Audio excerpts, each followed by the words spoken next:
বিদ্যালয়ত পাঠদান চলি থকাৰ সময়তে সোমাল এটা প্ৰকাণ্ড বন্য হস্তি।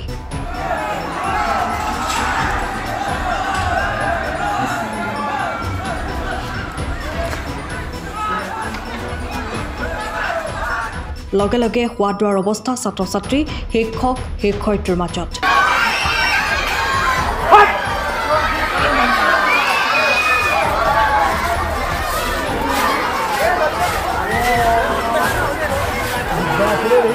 তিতাবৰৰ খৰিকটীয়া উচ্চ মাধ্যমিক বিদ্যালয়ত দিন দুপৰতে প্ৰৱেশ কৰে এটা বন্য হস্তিয়ে। দীৰ্ঘদিন ধৰি অঞ্চলটোত তুমৰিয়নিৰ গিবনৰ পৰা খাদ্যৰ সন্ধানত বিচৰণ কৰি আছে ৭০-৮০ জনীয়া এটা বৃহৎ বন্য হস্তিৰ দল। বন বিভাগক বাৰম্বাৰ আবেদন নিবেদন অনুৰোধ সকলো কৰাৰ পাছতো হাতীৰ জাকটো খেদি পঠিয়াবলৈ সদিশ জানাই বন বিভাগৰ, যাৰ ফলত আজি এটা প্ৰকাণ্ড দঁতাল হাতীয়ে দিন দুপৰতে বিদ্যালয়ত প্ৰৱেশ কৰি আতংকৰ সৃষ্টি কৰে।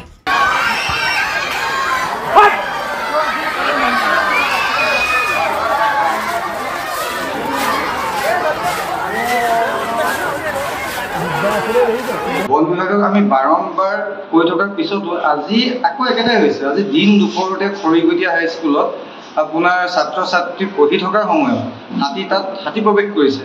আৰু এইটো এটা ভয়ানক কথা, কাৰণ কেলৈ ছাত্ৰ ছাত্ৰীৰ জীৱনৰ লগত এটা খেল খেলা হৈছে।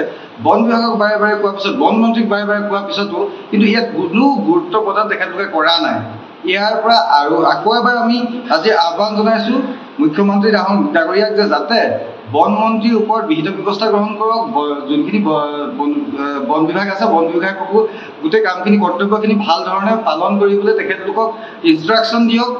অন্যথা বৃহত্তৰ অসমীয়া যুৱ মঞ্চ তথা স্থানীয় ৰাইজে আমি যিকোনো প্ৰক্ৰিয়াৰে যিকোনো কাৰ্যসূচী ল'বলৈ বাধ্য হ'ম। আৰু কিন্তু বাৰম্বাৰ আমি কৈ আছোঁ, ইয়াৰ পিছত কিন্তু আমি ৰৈ নাথাকিম, কাৰণ ছাত্ৰ ছাত্ৰীৰ জীৱনৰ লগত হেতালি খেলাটো আমি কোনো পধ্যেই গ্ৰহণযোগ্য বুলি নাভাবোঁ। হৈছে কাৰণ কেলৈ আমি এই বস্তুও দেখিছোঁ কিন্তু যে বন বিভাগ তিতাবৰত যে আছে, তিতাবৰত খুব বেছি ষ্টাফ আছে 10টা, তিতাবৰ মৰণি মিলাই পিনি 10-15টা হ'ব, কিন্তু ষ্টাফৰ যথেষ্ট প্ৰয়োজন হৈ আছে। কাৰণ কেলৈ হাতী আছে 80টা হাতী খেদিবলৈ হ'লে, 80-90টা হাতী খেদিবলৈ হ'লে কিমান ষ্টাফ লাগিব সেইটো বন মন্ত্ৰীয়ে ভালকৈ জানিব লাগে। আৰু সেইটো এই নজনা সেই বন মন্ত্ৰীৰ কাৰণেই কিজানি হাতীখিনি এনেকৈ ইয়াত পথাৰতো এতিয়া আজি খেতি মাটি পথাৰতো চৰণীয়া পথাৰ বনাই থৈ দিছে।